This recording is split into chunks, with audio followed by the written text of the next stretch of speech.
Toby Green, what's going to happen? What's the tribunal in your mind? Well, do you want to talk about that? I just wanted to talk about Toby Green's a footballer's footballer. No, do both.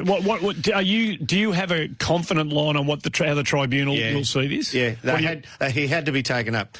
So my friends at GWS won't like me saying this. He knew exactly what he was doing. Righto. Yep. There is a technique. And it was technique I used to make sure that you didn't get tackled with the ball when you were in hard motion going at an opponent to get the footy and another player's encroaching. Yep. I used to put the forearm up, and so that between the elbow and the wrist, if you tensed that and put that at a 45-degree slant across the opposition's chest, that is your don't argue. I couldn't do a flat-handed don't argue. Yep. That is your don't argue. And that was almost the action Toby went for. He disguised it as that action and got Paddy in the throat. Paddy slid into it a bit as well. His feet came out and that lowered his height. He might have even got him in the top of the chest if Paddy doesn't slide. That's up for conjecture. I still think Toby knew what he was doing. No doubt. Didn't get him in the head, but he still knew what he was doing, and the throat's a very vulnerable area. Ask Daniel Chick. Of course. That was the end of his career when Dean Solomon put his... Oh, a great bloke, Solly, too. Chicky charged into tackle, put the fending arm up. Chicky ran into it. And, the centre of your windpipe is meant to be a smooth cylinder. Just imagine you've got, your like the paper toilet roll holder. Yep. Press that in so it makes two small circles. And that's what he's left with. That's what Chicky's windpipe looked like. Yeah, right. Okay. And they still got him out there to play. So his effort was extraordinary, and he was getting less oxygen through, and that curtailed his career. So you think, based on what you know, your known knowns as a footballer and the technique and the control that a player like Green has. He knew what he was doing. So tribunal You can see the decision, couldn't you? Yeah. I feel like I could. He made that decision in less than a second, because he knows. And then on the flip side, Crizzo has to put him up for it. Yeah. I think he gave him one more than the standards set should have said. He graded it up to a higher, whereas Paddy went to hospital, came off the ground, so didn't participate in any more of the game. But thereafter, the AFL must be kicking themselves because the tribunal keeps letting people off. This is the thing. Yep. For willfully elbowing other opponents in the head, in the face. Somewhere along the lines of adjudicating this sport, and I guarantee you, Bob, you're looking at the email, somebody say, what about you, bro? You're a mongrel. No, but it's changed. Not yet. We did. Not yet, but they'll come. We did what we did in that era. Of course. It's changed in this era. And the thing is, somewhere along the lines, when we decided the person who elects to bump, the onus is on you if the injury sustained is severe. And that onus goes back onto the bumper. Somehow, injury sustained has come through to all illegal actions on the field. Not just the bump, the raised elbow, the forearm.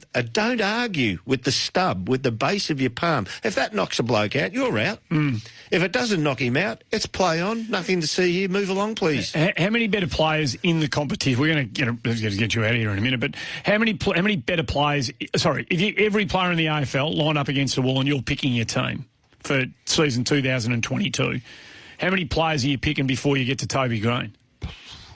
Jeepers. Bont's in the question. Therefore, thereafter, you're probably going to blokes you know can get the job done. So you take someone like Dusty's out, but you know he can get the job done. But if you're saying for the season 21, maybe the Bont. But Toby Green... Flick it to position.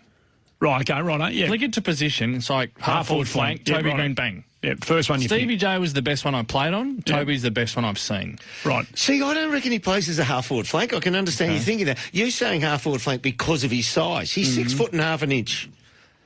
It's not much, but he plays as a centre half-forward. Yeah, but you're lining him up on half-forward. You pick him on half-forward flank, don't you? You're putting him on the half-forward line, but he's got half-forward flank because of his size.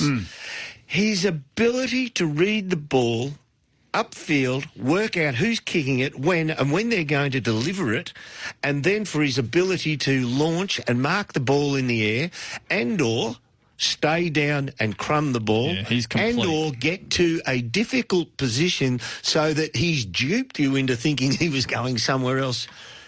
It's league best.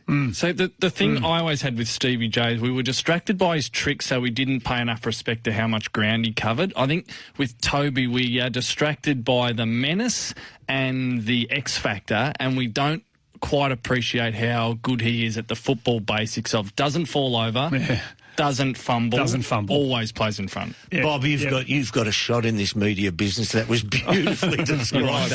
Yeah, I loved it. I loved it. The way you say we're distracted by his menace, and he does have menace. Yeah, he does. And he does have X factor. Yeah. But it's underpinned by the basics of footy that you coach juniors for 100 years: play in front, don't fumble, keep your feet. He does it better than anyone in the league. And the thing is, he's not a huge man, but he's big enough to hurt.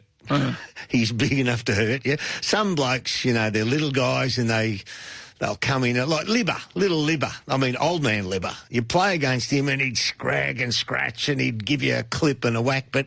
And although I loved him as a player, loved, seeing him in the state teams and that, he was never quite big enough to hurt you. Toby's big enough to really hurt. He's a magnificent footballer. Yeah. Oh, he's extraordinary. The other thing I say, who we spoke about, Chad Wingard. He's having a good couple of weeks too. He was pretty important yesterday. Yeah. Oh yeah.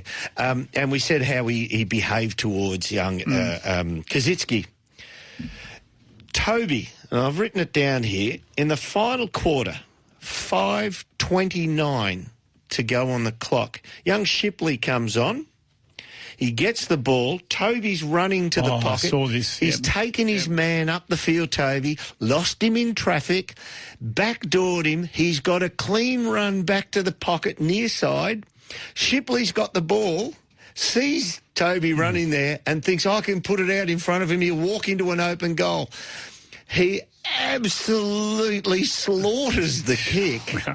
Toby looks up, and it runs out of bounds. Toby looks up and goes, "Argh!" And he's about to spray it. He looks up and he sees it's the kid. He puts up an open hand and says, that's all right, mate. It's okay. He did too. He puts and he recognises his teammate. Not only is he a footballer's footballer, that's leadership. And that kid will give everything he will for him, he's got for him, in moments to come.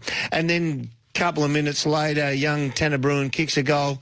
Toby's first on the scene and roughs up the back of his head and says, well done. I mean, they're moments of leadership that you just say, this bloke's a footballer's footballer. It was a hell of a win, and it's a good note to finish on. We'll see you next Monday.